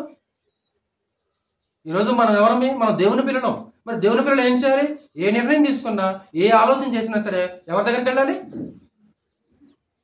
అంటే మందసం తరలింపులో అపశృతి ఎందుకు జరిగింది? దావీదు తన సొంత ఆలోచన ప్రకారంగా వెళ్ళాడు, ఒక క్రొత్త ఆలోచన ప్రకారంగా వెళ్ళాడు. చదువుదాం, మీకు తెలిసిన మాటలే. దినవృత్తాంతాలు మొదటి గ్రంథం 13వ అధ్యాయం. దినవృత్తాంతాలు మొదటి గ్రంథము 13వ అధ్యాయం 1 నుంచి. దినవృత్తాంతాలు మొదటి గ్రంథము 13వ అధ్యాయం. దావీదు, నేను చదువుకుంటాను, చూడాలి. దావీదు సహస్రాధిపతులతోనూ శతాధిపతులతోనూ అధిపతులందరితోనూ ఆలోచన చేసి, ఎవరెవరితో? సహస్రాధిపతులు, శతాధిపతులు, అధిపతులు, సమాజముగా కూడిన ఇశ్రాయేలు అందరితో ఇలాగ సెలవిచ్చింది, ఈ యోచన మీ దృష్టికి అనుకూలమైన ఎడల, ఇదిగో నేను ఒక ఆలోచన చెప్తున్నాను, ఇది కనుక మీ దృష్టికి అనుకూలంగా ఉందనుకో, ఎవరి దృష్టికి అనుకూలంగా చేయాలి సత్యనారాయణ? మనుషుల దృష్టిగా, దేవుని దృష్టిగా? ఏమండి శివుని గారు, మనుషుల దృష్టిగా, దేవుని దృష్టిగా? దేవుని దృష్టికి. ఇదిగో నాకు ఒక ఆలోచన వచ్చింది, ఇది కనుక మీ అందరికి ఇష్టమైతే, ఇదిగో ఈ ఆలోచన మీ దృష్టికి అనుకూలమైతే, అంటే మనుషుల దృష్టికి అనుకూలమైంది కాదు, మనుషుల యొక్క దృష్టికి ఇష్టమైంది కాదు, కానీ ఎవరి దృష్టికి మనం అనుకూలంగా చేయాలి అంటే దేవుని యొక్క దృష్టికి మనం అనుకూలంగా చేయాలి. దేవుని యొక్క దృష్టికి అనుకూలంగా చేయాలి. ఏం చేశాడు ఆయన? ఈ యోచన మీ దృష్టికి అనుకూలమై మన దేవుడిని యెహోవా వలన కలిగిన ఎడల ఇశ్రాయేలు నివాస ప్రదేశముల యందంతటా శేషించి ఉన్న మన సహోదరులను తమ పట్టణముల్లోనూ పల్లెల్లోనూ కాపురమున్న యాజకులను లేవీయులను మనతో కూడుకున్నట్లు వారి యొద్దకు పంపి, మన దేవుని మందసమును మరలా మన యొద్దకు కొంచెం వత్తుము రండి. సౌలు దినములలో దాని యొద్ద మనము విచారణ చేయకే ఉంటిమి. ఈ కార్యము సమాజకులందరి దృష్టికి అనుకూలమైన గనుక జనులందరూ ఆ ప్రకారము చేదుమని. కాగా దేవుని మందసమును కిర్యాతారీము నుండి తీసుకుని వచ్చుటకు దావీదు ఐగుప్తు యొక్క షీహోరు నది మొదలుకొని హమాతులకు పోవు మార్గము వరకు ఉండి ఇశ్రాయేలులందరినీ సమకూర్చును. కెరూబుల మధ్య నివాసము చే దేవుని యెహోవా నామం పెట్టబడిన ఆయన మందసమును యోదాల నుండి కిర్యాతారీము అనబడిన బాల నుండి తీసుకుని వచ్చుటకై అతడును ఇశ్రాయేలులందరూ అచ్చటకు పోయిరి. వారు దేవుని మందసమును ఒక క్రొత్త బండి మీద ఎక్కించి అబినాదాబు ఎంట నుండి తీసుకుని వచ్చిరి. ఉజ్జాయిను అహ్యోయును బండిని తోలిరి. అంటే అబినాదాబుకి 3 కొడుకులు. ఇందాక ఆ బేత్షెమెషు నుంచి ఆ మందసాన్ని అబినాదాబు ఇంట్లోకి చేర్చినప్పుడు అబినాదాబు కుమారుడు ఎలియాజరుని ఏం చేశారు? ప్రతిష్ఠించారు. ఎలియాజరు, ఉజ్జా, అహ్యో అనమాట. ఇప్పుడు అక్కడ చనిపోయింది చూడు, ఆ ఉజ్జా అనే కుర్రాడు. ఆ కుర్రాడు ఎవరంటే అబినాదాబు కొడుకేనమాట. 3 కొడుకులు ఆయనకి. ఆ 3లో ఒకరిని ఏం చేశారంటే, అదిగో మందసం మీ దగ్గర ఉన్నంత కాలం కూడా ఇదిగో ఈ ఎలియాజరు ఎవడు ఏం చేస్తారంటే దానికి సేవ చేస్తాడు. ఇప్పుడు ఈ బండి దగ్గర ఎవరెవరు కనిపిస్తున్నారమ్మా? 2 వ్యక్తులు మనకు కనిపిస్తుంటారు. ఉజ్జాయిను అహ్యోయు కనిపిస్తుంటారు. 8వ వచనం. దావీదును ఇశ్రాయేలులందరూ తమ పూర్ణ శక్తితో దేవుని సన్నిధిని పాటలు పాడుచు సితారాలను, స్వరమండలములను, తంబురులను, తాళములను వాయించుచు బూరలు ఊదుచుండిరి. వారు కీదోను కళ్ళము నొద్దకు వచ్చినప్పుడు ఎడ్లకు కాలు జారినందున మందసమును పట్టుకొనవలని ఉజ్జా చేయి చాపగా. ఎందుకంటే బండి వెంట నడుస్తున్నాడు 2 కొడుకులు. ఒకడే ముందు నడుస్తున్నాడు, ఒకడే పక్కన నడుస్తున్నాడు. అహ్యోయు ఏమో బండికి ముందు వెళ్తున్నాడు, ఉజ్జా ఏమో బండి పక్కన వెళ్తున్నాడు. కీదోను ఒక కళ్ళం దగ్గరకు వచ్చింది. ఇప్పుడు మందసం పడబోల అక్కడ. దేని కాలు జారింది? ఎడ్ల కాలు జారింది. ఎడ్లకు కాలు జారింది. అప్పుడు వెంటనే ఏం చేశాడు ఆయన? మందసమును పట్టుకున్న వాళ్ళని ఉజ్జా చేయి చాపగా యెహోవా కోపము అతని మీద రగులుకొనెను. అతడు తన చేయి మందసమునొద్దకు చాపగా ఆయన అతన్ని మొత్తిన గనుక అతడు అక్కడనే దేవుని సన్నిధిని చనిపోయాడు. క్షణాల స్పాట్లో దేవుడు ఏం చేశాడంటే ఊపిరి తీసేశాడు. ముట్టుకున్నట్లు కూడా కనిపించలేదు అక్కడ. ఏమన్నాడు? మందసం పట్టుకుందామని చేశాడు. అంటే వాస్తవానికి ఈ ఉపద్రవం కలగటానికి కారణం ఏంటంటే ప్రారంభంలో మొట్టమొదట దావీదు యొక్క సొంత ఆలోచన. అంటే ఉజ్జా చనిపోవడానికి ప్రధానమైన కారణం ఓకే, ఆయన మందసాన్ని పట్టుకుపోయాడు. దానికంటే ముందు కారణం ఎవరు? దావీదు కారణం. ఎందుకంటే మందసాన్ని ఒక ప్రాంతం నుంచి మరొక ప్రాంతానికి ఎలా తీసుకొని వెళ్ళాలి చెప్పాలి సహోదరులు. మందసాన్ని ఒక ప్రాంతం నుంచి మరొక ప్రాంతానికి ఎలా తీసుకెళ్ళాలి అంటే మోతకర్రలు ఉంటాయి. మందసానికి ఒక పల్లకి ఉంటుంది కదా, మీకు తెలుసు కదా. ఒక పల్లకిలో ఒక పెళ్లి కూతుర్ని ఏం చేస్తుంటారు పూర్వకాలంలో? ఒక పల్లకిలో పెళ్లి కూతుర్ని కూర్చోబెట్టి అక్కడ నలుగురు మోసుకుంటూ వెళ్ళిపోతుంటారు. అలాగే వాస్తవానికి ఆ మందసాన్ని ఏం చేయాలంటే మోతకర్రలు ఉంటాయి, ముందు ఒక ఇద్దరు వెనకొక ఇద్దరు ఉంచి ఆ మందసాన్ని మోసుకుంటూ వెళ్ళిపోవాలి తప్ప ఆ మందసాన్ని వాహనం మీద పెట్టకూడదు. అంటే దావీదు చేసిన పొరపాటు అది, అతను చేసిన తప్పు. ఎప్పుడైతే ఉజ్జా చనిపోయాడో నెక్స్ట్ 11వ వచనం. యెహోవా ఉజ్జాను వినాశము చేయుట చూచి దావీదు వ్యాకులు పడెను. అందుచేత ఆ స్థలమునకు నేటి వరకు పెరేజ్ ఉజ్జా అని పేరు. ఆ దినమున దావీదు దేవుని విషయమై భయముంది. దేవుని మందసమును నా యొద్దకు నేను ఎలాగూ తీసుకొని పోవదును అనుకుని మందసమును, అంటే ఇప్పుడు ఆ మందసాన్ని తీసుకెళ్ళటానికి దావీదు కూడా భయం. ఇప్పుడు దావీదుకి అక్కడ ఉన్న ప్రజలందరికీ ఒక ప్రశ్న, ఈ మందసాన్ని ఇప్పుడు ఎవరి దగ్గర ఉంచాలి? ఈ మందసాన్ని ఇప్పుడు ఎవరి దగ్గర ఉంచాలనేది ఒక ప్రశ్న అనమాట. కళ్ళ ముందు ఉజ్జా చనిపోయి కనపడుతున్నాడు, శవం కనిపిస్తుంది. ఇప్పుడు ఈ మందసాన్ని ఎవరు తీసుకెళ్ళాలి? దావీదు కూడా తీసుకెళ్ళడానికి అతనికి ధైర్యము లేదు. ఎవరు తీసుకెళ్ళాలి అన్నప్పుడు ఎవరు ముందుకు వచ్చారో తెలుసా? ఓబేదేదోము ముందుకు వచ్చారు. ఇతని ఇంట్లో మందసం ఎంతకాలం ఉందంటే కేవలం 3 నెలలు మాత్రమే ఉంది. అబీనాదాబు ఇంట్లో మందసం ఎంతకాలం ఉంది? అబీనాదాబు ఇంటిలో మందసం ఎంతకాలం ఉంది? సుమారు ఒక 40 సంవత్సరాలు. సౌలు ఉన్నంత కాలం కూడా అక్కడే ఉంది. అబీనాదాబు యొక్క ఇంటి గురించి గ్రంథం మాట్లాడలేదు, కానీ ఎవరింటి గురించి మాట్లాడేది తెలుసామా? ఓబేదేదోము ఇంటి గురించి మాట్లాడేది. అబీనాదాబు ఇంట్లో మందసం ఉంది, ఓబేదేదోము ఇంట్లో మందసం ఉంది. కానీ అబీనాదాబు ఇంటి గురించి మాట్లాడలేదు, కానీ ఈ ఓబేదేదోముకి ఇంటి గురించి మాత్రం గ్రంథం మాట్లాడింది. అంటే 40 సంవత్సరాలు అబీనాదాబు ఇంట్లో మందసం ఉన్న ఆ మందసం పట్ల ఎలాంటి వైఖరి కలిగి ఉండాలో బహుశా కొడుకులకు తెలిసిందా? తెలియలా. ఒకవేళ తెలిస్తే నిజంగా మందసం పట్ల ఎలా నడుచుకోవాలి, మందసాన్ని ఎలా చూడాలి అనే వైఖరి కనుక నిజంగా ఆ కుటుంబానికి తెలిస్తే, ఒకవేళ దావీదు బండి తెచ్చినప్పుడు వాళ్ళు ఏం చేయాలా? 2, ఒకవేళ కాలు జారుతుందనుకో మందసాన్ని, ఇప్పుడు దేవుడు తను కాపాడుకోలేడా?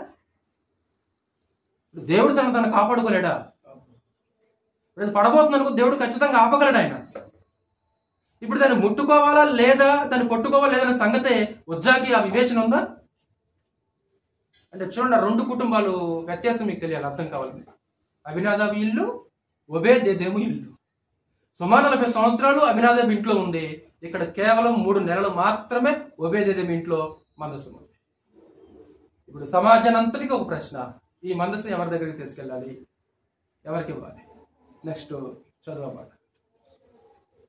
మరలా 12వ వచనం చదువు శాంతి ఒకసారి. 13వ అధ్యాయం 12వ వచనం. ఆ దినమున దావీదు దేవుని విషయమై భయముంది.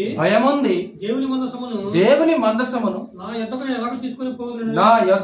నేను ఎలాగో తీసుకుని పోవుదుననుకొని మందసమును తన యొద్దకు దావీదు పురమునకు తీసుకుని పోక దానిని గిత్తీయుడైన ఓబేదేదోము ఇంటిలోనికి కొంచుపోయెను.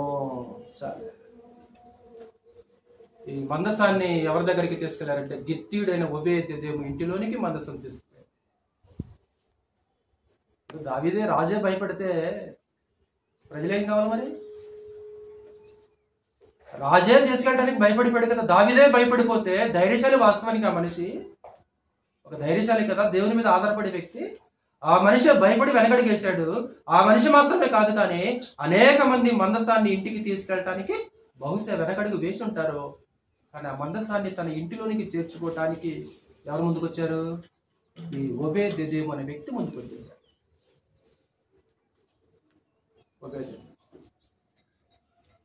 నెక్స్ట్ మరొక పాయింట్ రాస్తాను.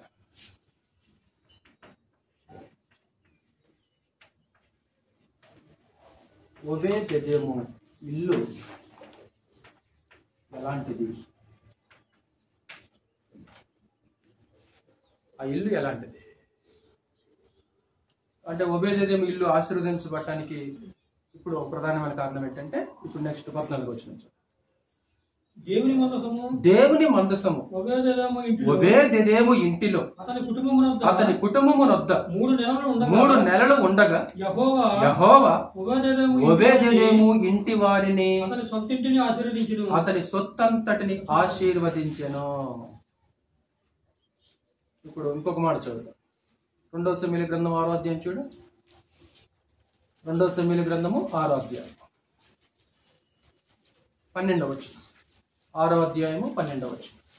దేవుని మందసము ఉండుట వలన యెహోవా ఓబేదెదోము ఇంటి వారిని అతనికి కలిగిన దాన్ని అంతటిని ఆశీర్వదించుచున్నాడను సంగతి దావీదునకు వినబడగా చాలు. దేవుని మందసము ఉండుట వలన ఆ పదం అనుకు చదవండి అక్కడ. అంటే ఓబేదెదోము ఇల్లు ఆశీర్వదించబడడానికి కారణం ఏంటి తనే? శ్రీకాంత్ 6 ఇప్పుడు చదివిన మాట 6:12 2 సమూయేలు గ్రంథం 6వ అధ్యాయం 12వ వచనం ప్రకారంగా మరలా చదువు ఒకసారి. దేవుని మందసము ఉండుట వలన యెహోవా ఓబేదెదోము ఇంటి వారిని అతనికి కలిగిన దానిని అంతటిని చాలు. అంటే ఓబేదెదోము ఇల్లు ఆశీర్వదించబడటానికి కారణం ఏంటి లక్ష్మణ్ గారు? మందసం ఉండుట వలన. మందసం ఉండుట వలన అంటే మందసం వచ్చిందంటే ఎవరు వచ్చినట్టే చెప్పాను నేను ప్రారంభంలో. అంతే. అంటే మందసం వచ్చిందంటే ఎవరు వచ్చారు? దేవుడు వచ్చారు. మందసం వచ్చిందంటే దేవుడు వచ్చాడు. అంటే అతని ఇల్లు అంతగా దీవించబడడానికి ఆశీర్వదించబడడానికి ఒక ప్రధానమైన హేతు ఏంటంటే అతని ఇంటిలో ఎవరున్నారు? దేవుడు ఉన్నాడు. ఇంట్లో ఎవరున్నారు? దేవుడు. పెద్ద పెద్ద ఇల్లు చూస్తే బయట నుంచి చూస్తేనే మైమరిచిపోతాం, లోపలికి వెళ్తే ఇంకా మైమరిచిపోతాం. అన్యజనుల గురించి మాట్లాడలే. ఇంట్లో వస్తువులకి ఏమైనా కొదువా? ఇంట్లో వస్తువులకు కొదువు లేదు. ఇల్లు చూస్తే పెద్దగా ఉంది, ఇంట్లో వస్తువులు అన్నీ ఉన్నాయి, కానీ ఇంట్లో మాత్రం ఎవరు లేరు? దేవుడు లేడు. దేవునికి చూడలేదు. ఏమిల్లా ఇల్లు? ఏమిల్లా ఇల్లు? ఇప్పుడు ఆ ఇంటిలో దేవుడు ఉన్నాడు అని ఎలా చెప్పగలం? ఆ ఇల్లు దేవునికి చోటిచ్చిందని ఎలా చెప్పగలం? ఏం సార్ లక్ష్మణ్ గారు? ఇదిగో ఇల్లు దేవునికి చోటిచ్చింది అని దేన్ని బట్టి చెప్పగలం?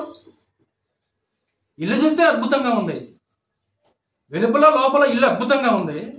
ఇంట్లో ఏమైనా వస్తువులకు కొదువు అంటే ఇంట్లో వస్తువులకి ఏం కొదువు కాదు, వస్తువులు అన్నీ ఉన్నాయి, కానీ ఒక్కరు మాత్రం లేరండి ఆ ఇంట్లో. ఎవరు లేరు? దేవుడు లేడండి. ఆ దైవ సంబంధమైన వాతావరణం ఆ ఇంట్లో లేదండి. నేను ఆ ఇంటికి వెళ్ళానండి, ఒక 2 గంటలు కూర్చున్నాను, అసలు కూర్చోలేకపోయాను సార్ నేను. ఎందుకంటే ఆ దైవ సంబంధమైన వాతావరణం ఆ ఇంట్లో నాకు కనిపించలా.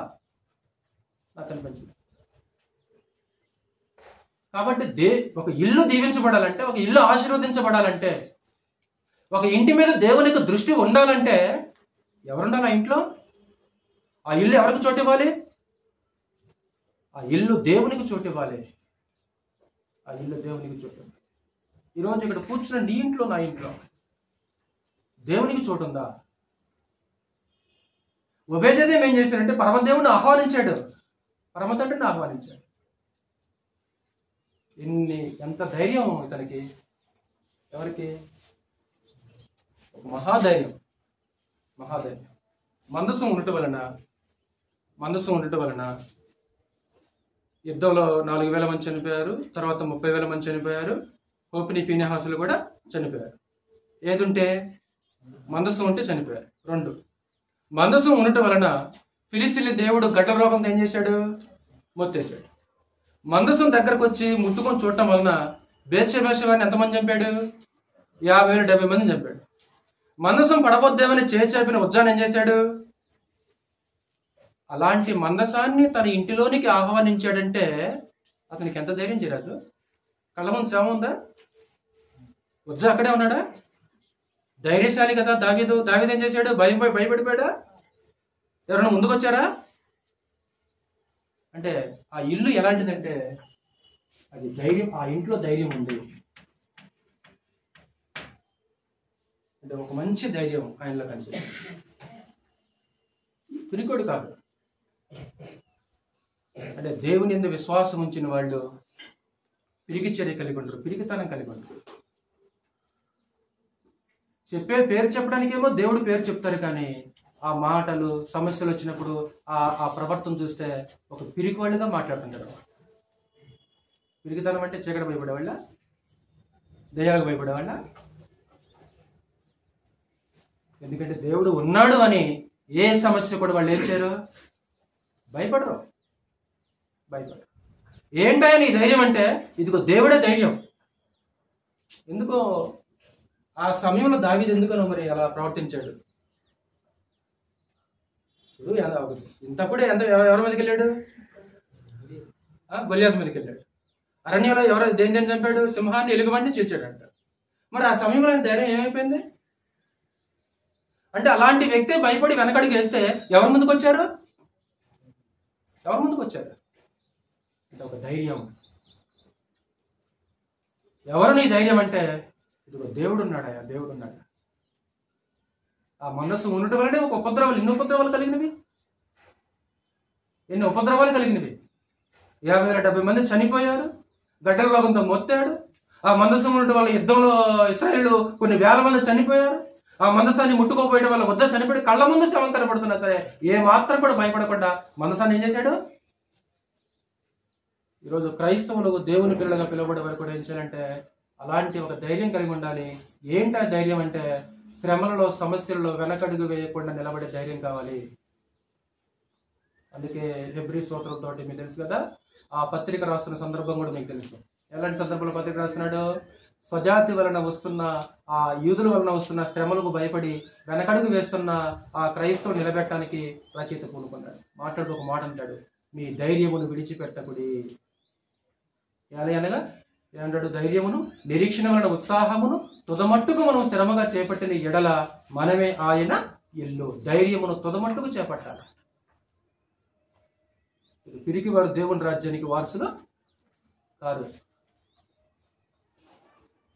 అంటే ప్రతి చిన్న చిన్న సమస్యలకు భయపడకూడదు, కష్టాలకు భయపడి వెనకడుగు వేయకూడదు. అది వస్తుంటే పోతుంటాయి. పగల వెనక రాత్రిలాగా వస్తుందో, సమస్య వచ్చేస్తుందా దాని వెనక మరలా విశ్రాంతి వస్తుంది. చూద్దాం ఆ మాట ఒకసారి. హెబ్రీ పత్రిక చూడొకసారి ఆ మాట చూద్దాం. 10వ అధ్యాయం.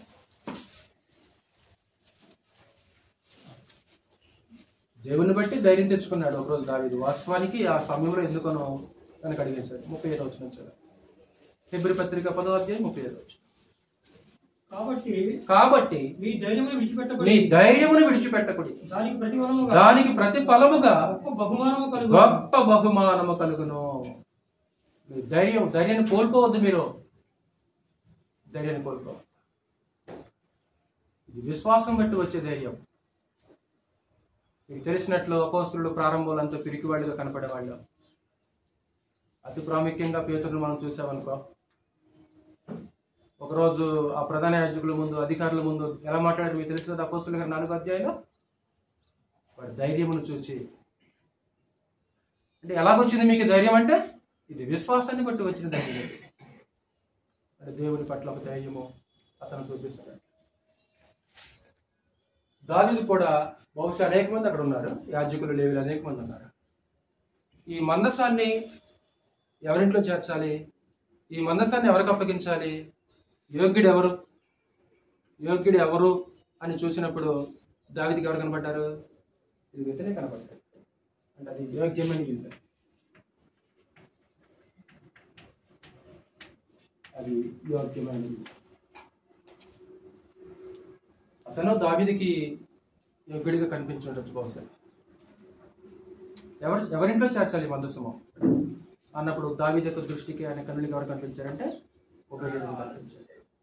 అంటే ఒక యోగ్యమైన ఇంటి మీదకి యేసుక్రీస్తు వారు కూడా అపోస్తులని సువార్తకు పంపిస్తూ ఒక మాట అంటారు ప్రభువు, మీరు ఆ ఇంట్లోనికి ప్రవేశించు శుభమని చెప్పండి. ఒకవేళ ఆ ఇల్లు యోగ్యమైనది అయితే దేవుని సమాధానం ఆ ఇంటి మీదకి వస్తుంది. ఒకవేళ ఆ ఇల్లు అయోగ్యమైందనుకో ఆయన సమాధానం ఇంటి మీదకి రాదు. అంటే ఆ ఇల్లు యోగ్యమైన ఇల్లు, ఒక యోగ్యత. అంటే యోగ్యత, ఇదిగో వీళ్ళు యోగ్యులని ఎలా చెప్పగలం? దేన్ని బట్టి యోగ్యత వస్తుంది సార్ అంటే ఆ ఇంటిలో నివసించే మనుషుల యొక్క ప్రవర్తన బట్టి ఇదిగో వీళ్ళు యోగ్యులా కాదనేది అర్థమవుతుంది అనమాట. ఇంటి మనుషుల యొక్క ప్రవర్తన బట్టి యోగ్యతను కొలుస్తారనమాట. చదువు మత్తయి సువార్త 10వ అధ్యాయము 11. మత్తయి సువార్త 10వ అధ్యాయము 11 నుంచి 13 వచనం. మరియు మీరు ఏ పట్టణములోనైనను గ్రామములోనైనను ప్రవేశించినప్పుడు అందులో ఎవడు యోగ్యుడు విచారణ చేసి అక్కడ నుండి వెళ్ళు వరకు అతని ఇంటనే బస చేయుడి. ఆ ఇంటిలో ప్రవేశించు శుభమని చెప్పుడి. ఆ ఇల్లు యోగ్యమైనదైతే మీ సమాధానము దాని మీదకి వచ్చును, అది అయోగ్యమైనదైతే ఎలా కొలతేయాలి? ఇది అయోగ్యమైన ఇల్లు, ఇది యోగ్యమైన ఇల్లు. దేన్ని బట్టి కొలత? ఇదిగో ఈ ఇల్లు యోగ్యమైంది, ఇదిగో ఈ ఇల్లు అయోగ్యమైంది. ఇంటిని బట్టి కాదు, మనుషుల యొక్క కుందాతనాన్ని బట్టి, వస్త్రధారణను బట్టి కాదు ఆ యోగ్యత వచ్చేది. ఆ యోగ్యత ఎలాగొస్తుందంటే వాళ్ళు ప్రవర్తించే ఆ ప్రవర్తన, ఆ నడవడికని బట్టి యోగ్యత వస్తుంది తప్ప ఇల్లు ఏదో చూడటానికి చాలా సుందరంగా ఉంది కాదు. ఆ ఇంటి లోపల ఆ నివసించే మనుషుల యొక్క ప్రవర్తన బట్టి యోగ్యత అనేది వస్తుంది అన్నమాట. ఈరోజు ఇక్కడ కూర్చున్న మన ఇల్లు యోగ్యమైన ఇల్లా కాదా? ఒబేదెదోము ఇంటిలోనికి మందసం వచ్చింది. ఈరోజు మన ఇంట్లోనికి ఏమొస్తుంది?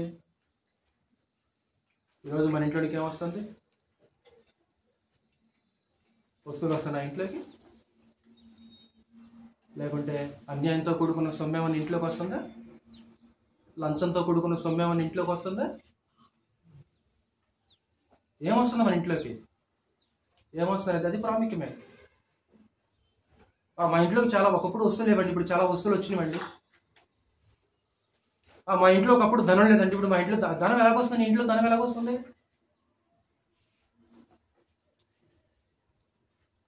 అందుకే యోగు స్నేహితులు ఒక మాట, లంచగొండుల యొక్క గుడారములు కాలికూరుని మాట్లాడతాను. అన్యాయంతో కూడిన సొమ్ము, లంచంతో కూడిన సొమ్ము ఇంట్లోనికి రాకూడదు. హబక్కు గ్రంథం ఒక మాట,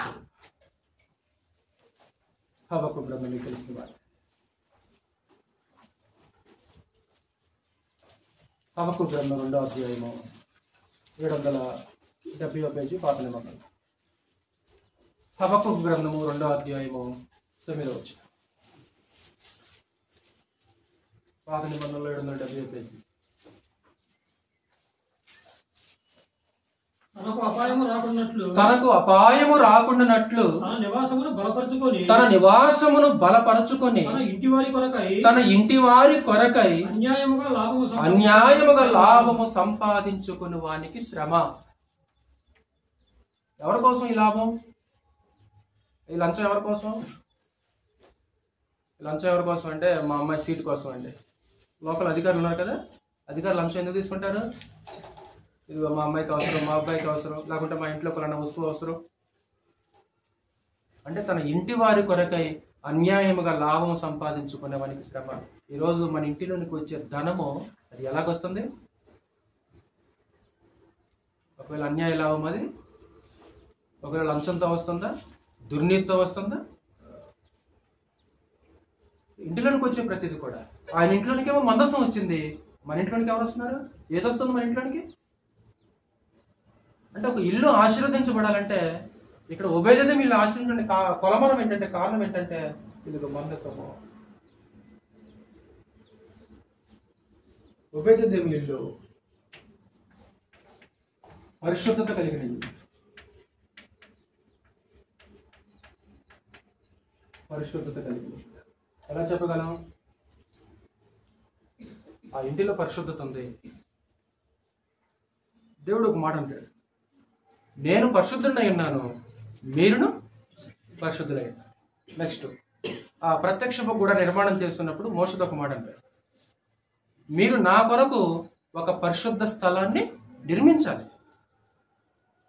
ఇప్పుడు మందసం అంటే మందసం ఉన్న చోట ఎలాంటి స్థితి ఉండాలి? పరిశుద్ధత ఉండాలి. పరిశుద్ధత లేని చోట మందసం ఉండగలదా? దేవుడు చూస్తూ ఊరుకోగలడా?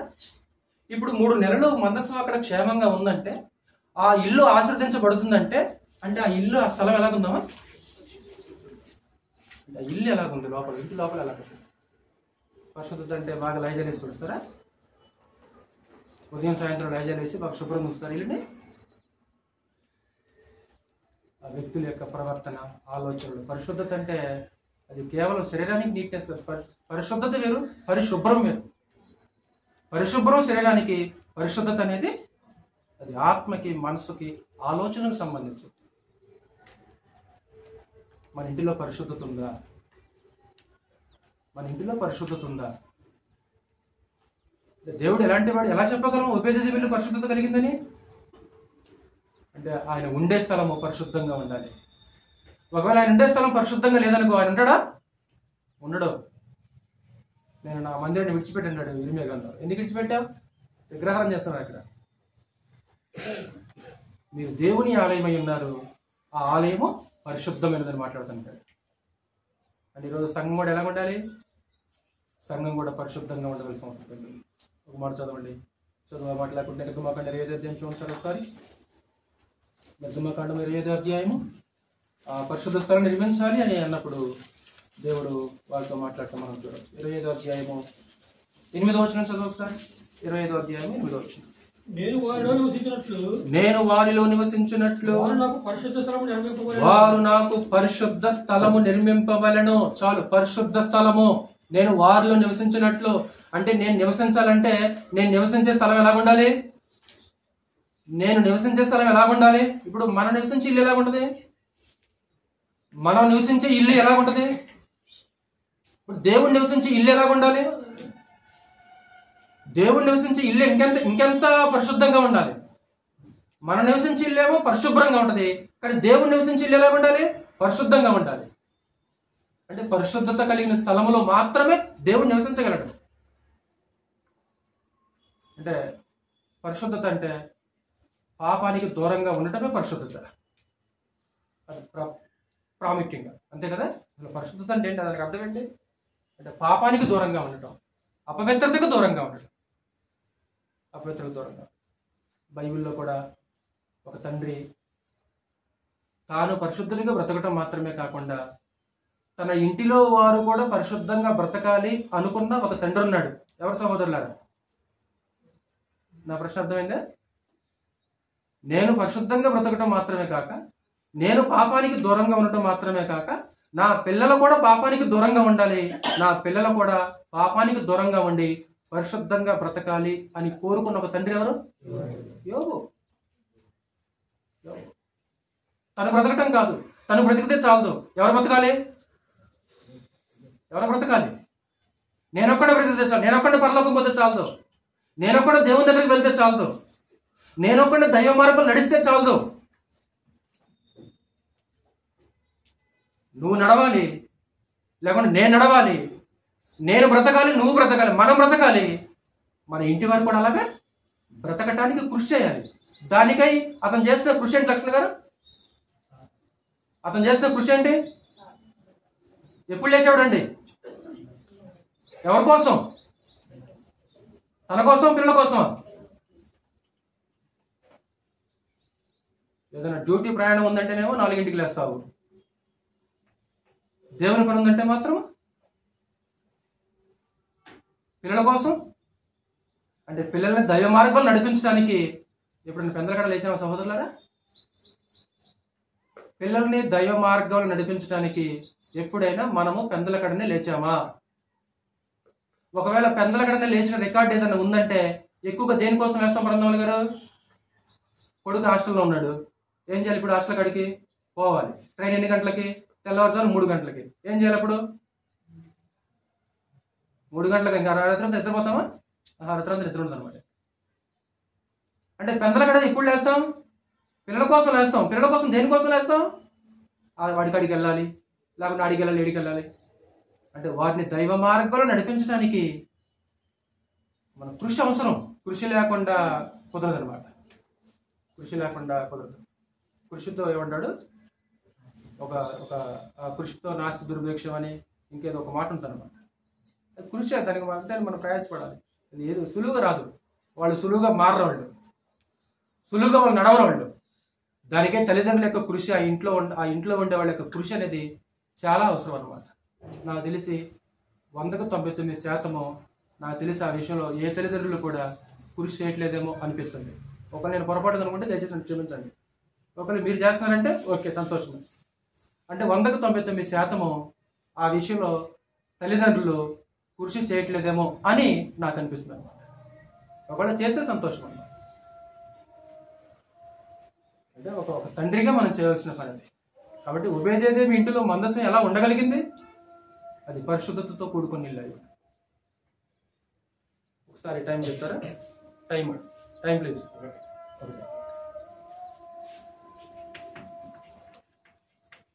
అది దైవ భక్తి కలిగింది. ఎందుకు? దేవుని యొక్క ఆశీర్వాదం ఏంటి మీదకి వస్తుంది? సామెతల గ్రంథం 3వ అధ్యాయం చూడండి. కొంచెం ఇంకొక 5 లేదా 10 నిమిషాలు మిమ్మల్ని విసిగించను, కొంచెం స్పీడ్గా వెళ్దాం. సామెతల గ్రంథము 3వ అధ్యాయం. ఆశీర్వాదం అనేది ఏంటి మీదకి వస్తుంది? ఆశీర్వాదం అనేది ఏంటి మీదకి వస్తుంది? మీకు తెలిసిన మాటే 3వ అధ్యాయము 33వ వచనం. 3వ అధ్యాయం 33వ వచనం. భక్తిహీనుల ఇంటి మీదికి యెహోవా శాపము వచ్చును, నీతిమంతుల నివాస స్థలమును ఆయన ఆశీర్వదించాడు. అంటే భక్తిహీనుల ఇల్లు అయితేనేమో శాపం వస్తుంది. ఒకవేళ దైవ భక్తి కలిగిన ఇల్లు అయితే ఏమొస్తుంది? ఆశీర్వాదం వస్తుంది. ఇప్పుడు ఈ ఇంటి మీదకి ఆశీర్వాదం వచ్చిందంటే ఇప్పుడు ఇంటికి ఇల్లు ఎలాంటి ఇల్లమా? ఇప్పుడు నాకు తెలిసి కేవలం ఇతను ఒక్కడేనంటావా? ఇంట్లో ఉండే వాళ్ళు కూడా భక్తి కలిగి బ్రతికి ఉండొచ్చు అంటావా?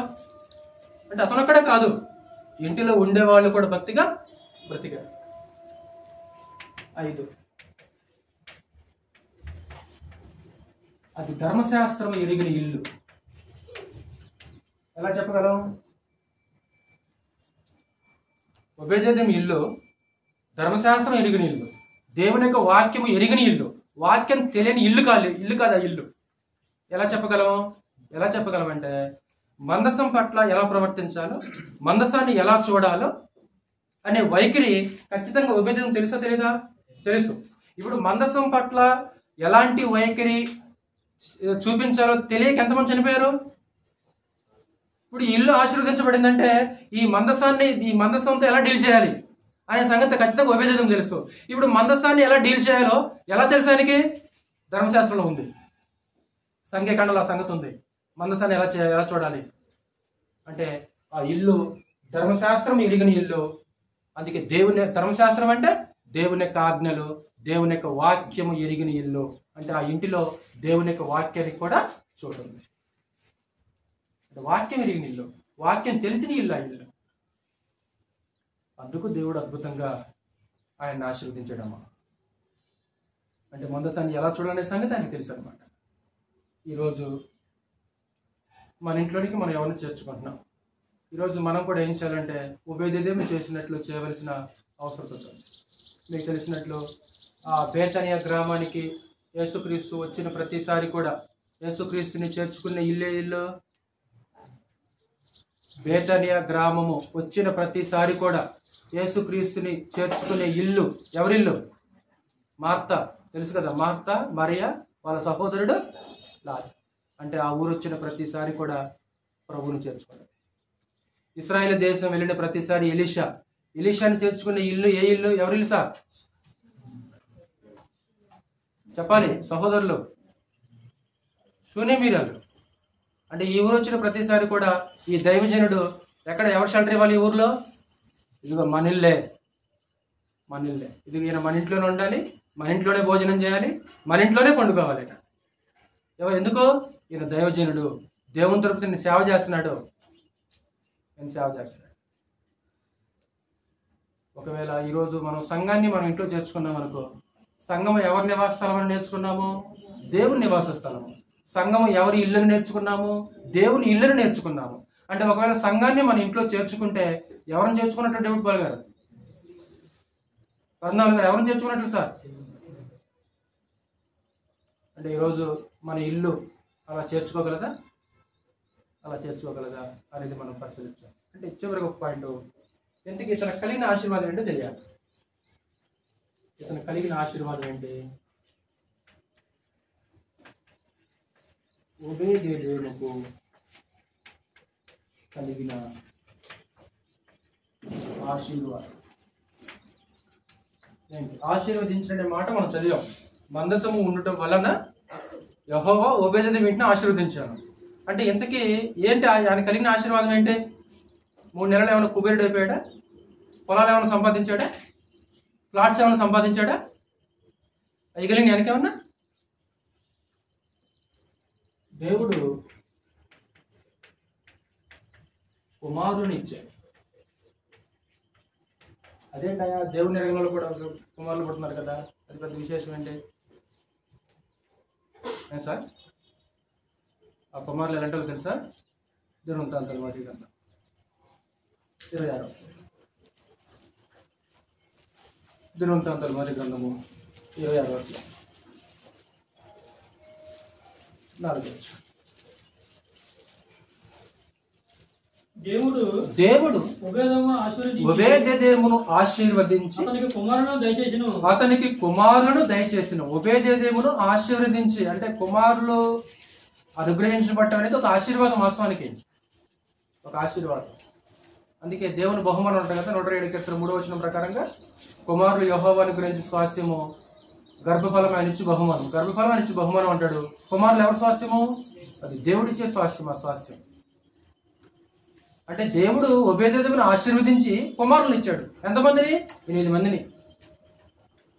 వారు ఎవరనగా షమయా జ్యేష్ఠుడు, యెహోజాబాదు 2వ వాడు, యోవాహు 3వ వాడు, షాకారు 4వ వాడు, నెతనేలు 5వ వాడు, అమ్మియేలు 6వ వాడు, ఇశ్శాకారు 7వ వాడు, పెయుల్లైతే 8వ వాడు. నెక్స్ట్ 6వ వచనం. వాని కుమారుడైన షమయకు కుమారులు పుట్టిరి. వారు పరాక్రమశాలుల యుండి తమ తండ్రి ఇంటి వారికి పెద్దలైన. కుమారులు ఇవ్వటం ఏముంది? ఓకే, వాళ్ళు ఎలాంటి వాళ్ళు? వాళ్ళు పరాక్రమశాలులు. వాళ్ళు పరాక్రమశాలులు. నెక్స్ట్ ఇంకొక మాట ఉంది అక్కడ కింద, వాళ్ళు పరాక్రమశాలులు. 7వ వచనం. షమయ కుమారులు ఒత్ని, రెఫాయేలు, ఓబేదు, ఎల్జాబాదు, బలాఢ్యులైన అతని సహోదరులు ఏలీహు, శమక్య. ఓబేదేదోము కుమారులైన వీరును, వీరి కుమారులను, వీరి సహోదరులను 62. ఎంతమంది నుంచి వచ్చారు? 62 మంది. ఎంతమంది నుంచి వచ్చారు? ఒక్కడి నుంచి. ఈ ఓబేదేదోము నుంచి ఎంతమంది వచ్చారు? ఎంతమంది వచ్చారు కుమారులు? 62 మంది సంతానం అయ్యారు. దేవుని ఆశీర్వాదం వాస్తవంగా. ఇంకా వాళ్ళు ఎలాంటి వాళ్ళంట? 8వ వచనం. ఓబేదేదోము కుమారులైన వీరును, వీరి కుమారులను, వీరి సహోదరులను 62. వారు తమ పని చేయుటలో మంచి గట్టివారు. అంటే వాళ్ళు గట్టివారు, మంచి గట్టివారు అనే పదం రాస్తారు. అంటే ఒకటి పరాక్రమశాలులు, రెండోది గట్టివారు. కుమారులే, అందరికీ కుమారులు పుడతారు, కానీ నైపుణ్యం కలిగిన కుమారులు పుట్టడం అనేది అదొక దీవెన అన్నమాట. అంటే పని చేయట్లో మంచి గట్టివాళ్ళు, అలాగే దేవుని పని చేయట్లో మంచి పరాక్రమవంతులు అనమాట వాళ్ళు. అది దీవెన అనమాట. అది దీవెన. అనుగ్రహించడం దీవెనే, కానీ నైపుణ్యం కలిగిన పిల్లలను అనుగ్రహించడం అనేది ఇంకా దీవెన అనమాట. ఇంకా వీరి కుటుంబాన్ని ఏం చేశాడు? దావీదు ద్వారపాలకులుగా నియమించాడు. ద్వారపాలకులుగా నియమం. 3. అంత మాత్రమే కాకుండా వీరి కుటుంబాన్ని ఆ దేవాలయంలో పాటలు పాడే పాఠకులుగా కూడా నియమించాడు దావీదు. పాఠకులుగా నియమించాడు. అంటే దేవుని మందిరంలో, దేవుని యొక్క సన్నిధిలో దేవుని పనిచేసేవారిగా వారు నియమించబడ్డారు. అది ఆశీర్వాదమా కాదు? అది అంటే దీవెనండి. ఇది నాకు తెలిసి, నేను స్టడీ చేసిన దాని ప్రకారంగా నాకు తెలిసి ఇది దీవెనండి. అంటే ఆయన పొలాలు విస్తరించినాయి అని, లేదా 3 నెలల్లో ఏమైనా కుబేరుడు అయిపోయాడని కాదు. మందసం ఉంది కేవలం 3 నెలలు. అభినాదాబు ఇంట్లో ఎంతకాలం ఉంది? సుమారు 40 సంవత్సరాలు. ఆ ఇంటి గురించి ఏం మాట్లాడు అంటే బహుశా అన్ని సంవత్సరాలు వాళ్ళ ఇంట్లో మందసం ఉన్నా అసలు ఆ మందసం పట్ల ఎలాంటి వైఖరి కలిగి ఉండాలో అభినాదాబు కొడుకులకి ఆ సంగతి అర్థం కాలేదు. కాబట్టే ఆ ఎడ్లకు కాలు జరిగితే ఉజ్జాయం చేయబోయాడు, పట్టుకోబోయాడు. కానీ ఈ కుటుంబం అలా కాదు. ఆ మందసం పట్ల ఎలాంటి వైఖరి కలిగి ఉండాలో అన్నీ ఎరిగినవాడు అనమాట. అంటే ఆ మందసం ఉండటం వలన దేవుడు అద్భుతంగా వారి కుటుంబాన్ని ఏం చేశారంటే ఆశీర్వదించేశారు. పైన 26వ అధ్యాయం 1వ వచనం చదువు ఒకసారి. 26వ అధ్యాయం 1వ వచనం నేను ముగించేస్తాను. ఇంకా చాలు. అంటే అదంతా కూడా ద్వారపాలకుల గురించి మాట్లాడుతున్నాడు. అంటే వీరి కుటుంబాన్ని దావీదు ఏం చేశాడు? ఆ ద్వారపాలకులుగా నియమించాడు. ఇంకొక మాట చదువు 15వ అధ్యాయం. అక్కడ చూడు 15వ అధ్యాయం 37 నుంచి.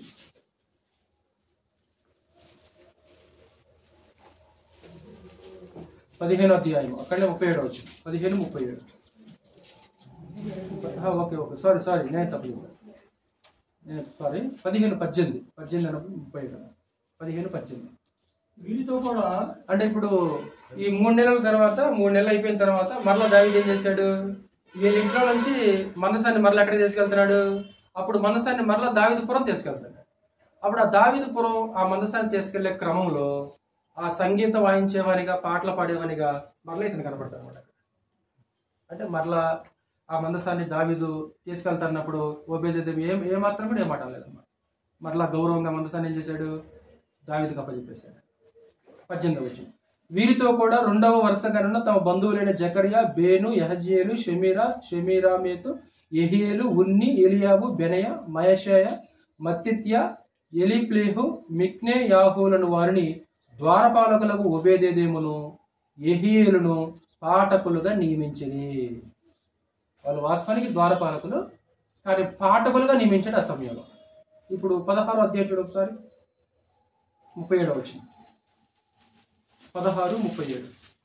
అప్పుడు మందసము ముందర నిత్యమును కావలసిన అనుదిన సేవ జరుపుటకై దావీదు అచ్చట యెహోవా నిబంధన మందసము మీద ఆసాపును అతని సహోదరులను నియమించను. ఓబేదెదోమును వారి సహోదరులైన 68 మందిని ఎదురుతూను కుమారుడైన ఓబేదెదోమును హోసాను ద్వారపాలకులుగా నియమించెను. అంటే ఆ ఓబేదెదోముకు దేవుడు కుమారులను అనుగ్రహించాడు. వాళ్ళు పరాక్రమశాలలో పెట్టేవారు. అలాగే ద్వారపాలకులుగా నియమించాడు, అలాగే పాఠకులుగా నియమించినట్లు మనం చూడాలి. అంటే ఆ విధంగా ఆ కుటుంబం, ఆ ఇల్లు వర్ధిల్లడానికి ఒక ప్రధానమైన కారణం ఏంటంటే ఆ ఇల్లు ఎవరికి చోటిచ్చింది? దేవునికి చోటిచ్చింది. అది ప్రధానమైన కారణం. అంటే ఆ ఇల్లు ఎలా వర్ధిల్లింది, ఇల్లు ఎలా ఆశీర్వదించబడింది అంటే దేవునికి చోటిచ్చింది. ఈరోజు ఇక్కడ కూర్చున్న నీవు నేను ఓబేదెదోము ఎలాగైతే తన ఇంటిలో దేవునికి చోటిచ్చాడో, దేవుని యొక్క నివాసానికి తన ఇల్లు ఎలాగైతే కారణం అయిపోయిందో, ఈరోజు మన ఇల్లు కూడా అలానే ఉండాలి. దేవుని యొక్క ప్రసన్నతగా ఉండాలి. ఇప్పుడు మందసం ఉందంటే బహుశా నాకు తెలిసి వాళ్ళు రోజు మందసం దగ్గరికి వెళ్ళి ప్రార్థన చేసుకుంటారంటావా? మందసం 3 నెలల్లో వాళ్ళ ఇంట్లో ఉందంటే బహుశా వాళ్ళు ఏం చేస్తారు? అతను కానీ అతని కుమారులు కానీ రోజు ఆ మందసం దగ్గరికి వెళ్ళి ప్రార్థన చేసి ఉంటారంటావా? ప్రతిదినం నాకు తెలిసి అక్కడ ప్రార్థన జరుగుతుంది. ప్రతిదినం. ఈరోజు ఇక్కడ కూర్చున్న ఏ కుటుంబంలో ప్రతిరోజు ప్రార్థన జరుగుతుంది? ఈరోజు ఇక్కడ కూర్చున్న ఏ కుటుంబంలో ప్రతిరోజు ప్రార్థన జరుగుతుంది సహోదరులారా? ప్రతిరోజు కుటుంబ ప్రార్థన జరుగుతుందా? అంటే అది చిల్లిగా అనిపిస్తుంది ఏమన్నా? అంటే దానివల్ల ఎలాంటి ఉపయోగం లేదనిపిస్తుందా? అది చాలా పవర్ఫుల్. అది ఎంతో ప్రభావం చూపిస్తుంది. అంటే ఇల్లు దీవించబడాలంటే, ఆశీర్వదించబడాలంటే, దేవుని యొక్క ప్రసన్నత అనేది ఉండాలంటే ఏం చేయాలంటే ఆ ఇంటిలో ఉన్నవారు ప్రతిరోజు కూడా ఎవరి సముఖంలో కూడుకోవాలి? దేవుని యొక్క సన్నిధిలో కూడుకోవాల్సిన అవసరం ఉంటుంది. నాకు తెలిసే 3 నెలలు మందసం ఉన్నంత కాలం కూడా ఆ మనిషి, ఆ కుటుంబం అంతా కూడా ఆ మందసం ఎదుట కూడుకుని ఉండొచ్చు. ఈరోజు ఇక్కడ కూర్చున్న మన ఇల్లులో, మన కుటుంబంలో ప్రతిరోజు నిజంగా కుటుంబ ప్రార్థన జరుగుతుందా? కుటుంబ ప్రార్థన జరిగించలేనంత బిజీ అయిపోయాం ఈరోజు మనం. నేను గతంలో చెప్పాను కదా, మరలా చెప్పంటావా? ఒక అరగంట ముందు వస్తావా? ఒక అరగంట ఆఫీసు నుంచి, డ్యూటీ నుంచి, వ్యాపారం నుంచి, షాపు నుంచి, పొలం పని నుంచి ఒక్క అరగంట. లేకుంటే రోజులో నువ్వు మొబైల్ చూసే సమయాన్ని ఒక్క అరగంట తగ్గించుకోవా? ఎవరి కోసం? నా కోసమా? పొరుగు వాళ్ళ కోసమా?